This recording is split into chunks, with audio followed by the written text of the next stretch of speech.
জুলাই গণঅভ্যুত্থানে গণহত্যার জন্য দায়ী যারা এখনো ভারতের আশ্রয়ে আছে, যারা ভারতের আশ্রয়ে প্রশ্রয়ে এই সাক্ষাৎকার তারপরে প্রেস ব্রিফিং করে যাচ্ছে, এবং সর্বশেষ ওসমান হাদির খুনিরা যারা ভারতের হাতে বন্দী অবস্থায় আছে, তাদেরকে বাংলাদেশের মাটিতে ফেরত না দেওয়া পর্যন্ত প্রধানমন্ত্রী যদি ভারতের মাটিতে পা রাখেন, এইটা এই দেশের জনগণের সাথে গাদ্দারি হবে। এই যাত্রাবাড়ি যেখানে আমরা দাঁড়িয়ে আছি, এই যে সড়কে আমরা দাঁড়িয়ে আছি, এই সড়ক একজন শহীদের নামে, এবং এই যাত্রাবাড়িতে আশেপাশের প্রত্যেকটা অলিগলিতে জুলাই গণঅভ্যুত্থানের সময় আপনারা প্রতিরোধ গড়ে তুলেছিলেন। গণঅভ্যুত্থানের সময় আমার বাসা ছিল কাজলায়। আমি নিজের চোখে 17 জুলাই থেকে দেখেছি যে এখানে মাদ্রাসার শিক্ষার্থীরা, সাধারণ জনগণ, আমাদের অভিভাবকরা কিভাবে প্রতিরোধ গড়ে তুলেছিলেন, কিভাবে দখলে রেখেছিলেন। যখন ইন্টারনেট বন্ধ করে দিয়ে সমানে গণহত্যা চালানো হলো, আমরা গুম অবস্থায় ছিলাম। তখন বের হয়ে এসে জানতে পারলাম শেখ হাসিনার সরকার সারা দেশ নিয়ন্ত্রণ নিতে পারলেও এই যাত্রাবাড়িকে কিন্তু আপনারা নিয়ন্ত্রণে নিতে দেন নাই। এই যাত্রাবাড়ি জুলাই গণঅভ্যুত্থানে সর্বপ্রথম স্বাধীন হওয়া অঞ্চল। আগামী দিনেও এই যাত্রাবাড়ি আমাদের গণভোটের রায় বাস্তবায়ন সহ এই দেশের মানুষের জন্য গণতান্ত্রিক লড়াই, রাজনৈতিক লড়াইয়ে গুরুত্বপূর্ণ ভূমিকা রাখবে, এটা আমাদের বিশ্বাস। বন্ধুগণ, আমরা গত 5 মাস ধরে একটা নতুন সরকার দেখছি। এর আগে প্রায় 1.5 বছর ধরে আমাদেরকে প্রতিদিন শুনতে হয়েছে যে নির্বাচন হলে নাকি সবকিছু ঠিক হয়ে যাবে। আমাদেরকে আরো শুনতে হয়েছে যে যাদের পেটে ভাত নাই তারা সংস্কারের কি বুঝবে, তো তারা নাকি ক্ষমতায় আসলে আমাদের পেটে ভাত থাকবে, তারপরে মানুষজন ভালোভাবে থাকবে, ফ্যামিলি কার্ড, এই কার্ড ওই কার্ড, নানা কার্ড পাওয়া যাবে। তো তারা ক্ষমতায় আসলো, আজকে 5 মাস শেষ, 6 মাস হতে চললো। এখন সংস্কার তো নাই, গ্যাস বিদ্যুৎও নাই, পেটে ভাতও নাই। তো মাশাআল্লাহ, তারা যেই পেটে ভাতের কথা বলতো, আলহামদুলিল্লাহ তারা আসার পর এখন কোনো কিছুই আর জনগণের কাছে সহজলভ্য নাই। আমরা আজকে এই প্রোগ্রামে আসার আগে একটা নিউজ দেখতেছিলাম। আমরা তো অন্তর্বর্তী সরকারের সময় থেকে শুরু করে চাঁদাবাজির বিভিন্ন অভিনব কৌশল, অভিনব উপায় শুনছি, নিউজে দেখছি। আজকে আসার আগে একটা নিউজে দেখছিলাম, আপনারাও দেখেছেন সম্ভবত, যে কোনো একটা গ্রামে জমিতে গরু মহিষ চড়াইতে হইল। গরু মহিষকে ঘাস খাওয়ায় না, চড়াইতে হইলেও ছাত্রদলকে চাঁদা দিতে হয়। জনাব মির্জা ফখরুল ইসলাম আলমগীর, তিনি সম্ভবত রাষ্ট্রপতি হবেন, তিনি নির্বাচনের আগে বলেছিলেন যে তারা ক্ষমতায় আসলে বছরে 1 কোটি কর্মসংস্থান তৈরি করা হবে। তো তারা কিন্তু তাদের কথা রেখেছেন। বছরের 6 মাসও হয় নাই, কিন্তু ছাত্র দলের, যুব দলের, বিএনপির অলরেডি চাঁদাবাজির মাধ্যমে 50 লাখ কর্মসংস্থান নিশ্চিত হয়ে গেছে। চাঁদাবাজি করে তাদের ফ্যামিলি চলতেছে, তাদের পেট চলতেছে। সাধারণ মানুষ জাহান্নামে যাক। আমরা স্থানীয় সরকার নির্বাচনের কথা শুনছি, প্রায় 6 মাস হয়ে গেল, এখন আমরা কোনো ডেট পাই নাই, কিন্তু আমরা শুনছি যে সামনে ইউনিয়ন পরিষদ থেকে শুরু করে স্থানীয় সরকার নির্বাচন হবে। আমরা আশা করেছিলাম জুলাই সনদ অনুযায়ী, গণভোটের রায় অনুযায়ী সংস্কারের মাধ্যমে নির্বাচন কমিশন সহ রাষ্ট্রীয় প্রতিষ্ঠানগুলোকে শক্তিশালী করার পরে এই নির্বাচনগুলো সংগঠিত হবে। তাহলে আমরা একটা লেভেল প্লেইং ফিল্ড আশা করতে পারতাম।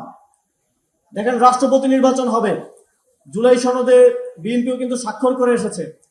সেখানে বলা আছে যে রাষ্ট্রপতি নির্বাচনের 70 অনুচ্ছেদ কার্যকর থাকবে না। তো বিএনপি আগের অবস্থাতেই, আগের ব্যবস্থার মধ্য দিয়ে আবার রাষ্ট্রপতি নির্বাচন করছে। এখানে একটা আইওয়াস হচ্ছে, সবার সামনে নির্বাচন হবে, ভোট হবে, কিন্তু সরকার দলের 213 জন এমপি তারা কিন্তু দলের বাইরে, দল যাকে ঠিক করে দিবে তার বাইরে ভোট দিতে পারবে না। ভোট দিলে তাদের সংসদ সদস্য পদ থাকবে না। আমরা চেয়েছিলাম এবং জুলাই সনদে সবাই এগ্রি করেছে যে রাষ্ট্রপতি নির্বাচনে ৭০ অনুচ্ছেদ কার্যকর হবে না এবং এমপিরা যে কাউকে ভোট দিতে পারবে। যদি সেরকম পরিস্থিতি হতো, সংস্কারের পরে এই নির্বাচনটা হতো, তাহলে আমরা দেশের জন্য সত্যিকার অর্থে দলমতের ঊর্ধ্বে একজন রাষ্ট্রপতি হওয়ার মতো যোগ্য ব্যক্তিকে সম্ভবত রাষ্ট্রপতি দেখতে পেতাম। কিন্তু দুঃখজনক যে জুলাই গণঅভ্যুত্থানের পরে একটা রাষ্ট্রপতি নির্বাচন হচ্ছে, আমাদেরকে আবারও একজন দলীয় ব্যক্তিকে রাষ্ট্রপতির জায়গায় দেখতে হবে। স্থানীয় সরকার নির্বাচনে আপনারা ইতিমধ্যে জানেন যে বিএনপি সিটি কর্পোরেশনগুলোতে প্রশাসক নিয়োগ করেছে। কিছু কিছু ক্ষেত্রে ইউনিয়ন পরিষদ, উপজেলা পরিষদেও প্রশাসক নিয়োগ করা হয়েছে। জেলা পরিষদগুলোতে প্রায় সবগুলোতে প্রশাসক নিয়োগ করা হয়েছে।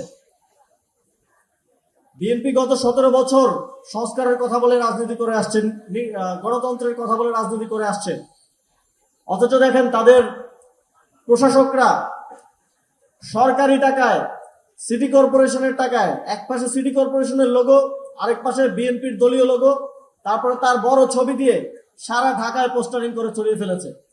এদিকেও আশেপাশে পোস্টার খুঁজলে পাওয়া যাবে। সরকারি টাকায়, সিটি কর্পোরেশনের তহবিলের টাকায় নিজের নির্বাচনী প্রচারণা করে, এটা কিসের গণতন্ত্র? আমরা জাতীয় নাগরিক পার্টির পক্ষ থেকে স্পষ্টভাবে দাবি করেছি,